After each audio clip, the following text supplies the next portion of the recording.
বিশ্বনবী সাল্লাল্লাহু আলাইহি ওয়াসাল্লামের চারটা বেটি ছিল। কটা জোরে বলেন? চারটা।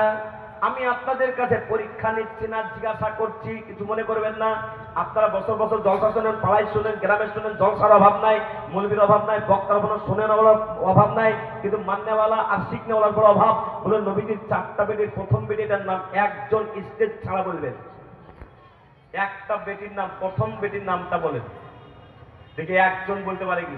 পরীক্ষা করতে লাগলো যে, এই জন্য বললাম আপনাদের কিছু শিখবো আর আপনাদের কাছ থেকে কিছু শিখবো। আমি শিখাইবো আর আপনারা আমাকে শিখাইবেন, কারণ আপনি জানেন না, এটা শিখলাম যে হ্যাঁ জানেন না, জানতে হবে। নবীজির চারটা বেটি, প্রথম বেটির নাম তার একবার 1 মিনিট সময় দিলাম, বলুন। হইল না? হ্যাঁ, 10 টাকা দিব। শেষ বেলাতে মুসাফা করার সময় 10 টাকা দিয়ে দিব। একটা কলম হবে, বাড়ি থেকে একটা কলম কিনে নেবেন। বলতে পারলেন না? নাই? আচ্ছা, স্টেজে মৌলবী সাহেবরা বাদ দিয়ে বলেন দেখি। অবশ্যই।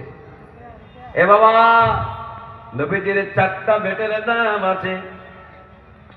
প্রথম বেটের নাম জাইনাব। কি নাম বললাম জোরে বলো? নাম্বার 2। নবীজির দ্বিতীয় বেটের নাম হলো রুকাইয়া। নবীজির তৃতীয় নম্বর বেটের নাম হলো কুলসুম। নবীজির 4 নম্বর বেটের নাম হলো ফাতেমা। নবীজির ছোট্ট বেটিকে সঙ্গে নিয়ে বাড়িতে আছে আমার নবীজির স্ত্রী খাদিজা রাদিয়াল্লাহু তাআলা আনহা। কাজকর্ম করতে করতে আল্লাহ রাসূল সাল্লাল্লাহু আলাইহি ওয়াসাল্লামের স্ত্রী খাদিজা বেহুশ হয়ে পড়ে যায়। খাদিজা রাদিয়াল্লাহু তাআলা